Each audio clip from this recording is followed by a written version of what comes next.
So this video is all about how you should be moving slower to move faster. The title of this episode could be confusing, but before you push it aside, hear me out. This is a very big part of my Athlete Made program. But let me explain how I came across this.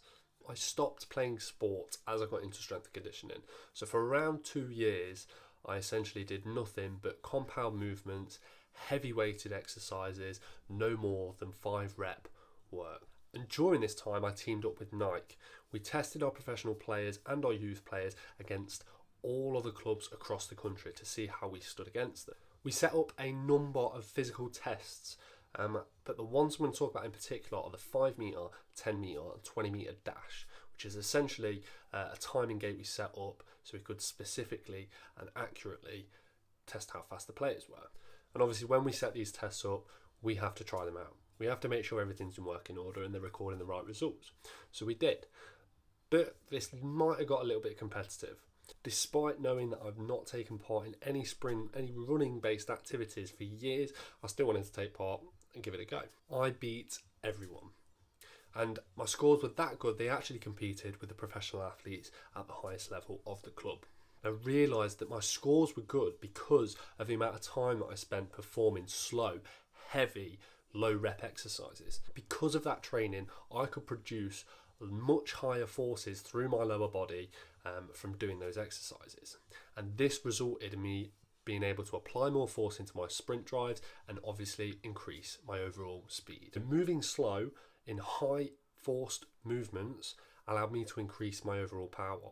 I'm going to show you the exercises that are included on my Athlete Made program that are going to get you results fast. The obvious shouts are back squats and standard deadlifts, but I have better ones. The first exercise is box squatting. Ignore the guy that says you should be doing ass to grass squats.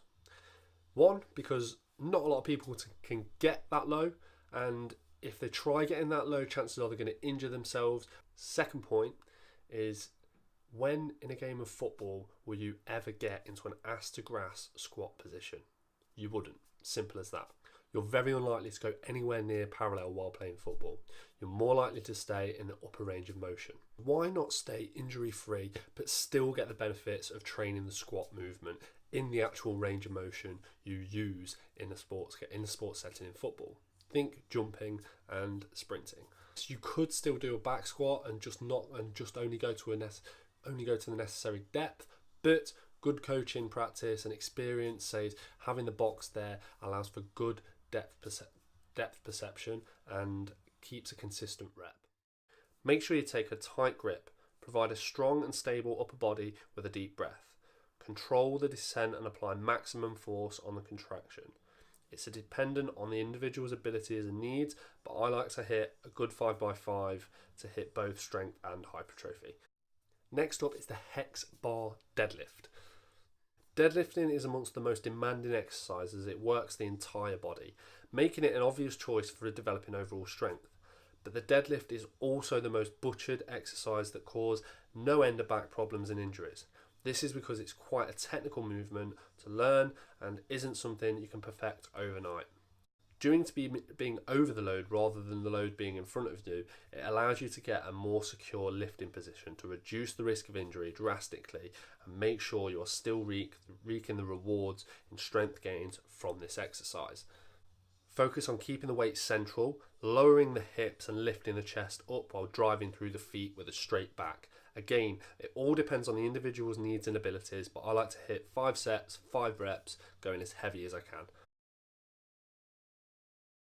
So don't forget, move slow to move faster. Strength training will help you increase your power outputs and have a massive effect on your impact in jumping, sprinting and overall speed.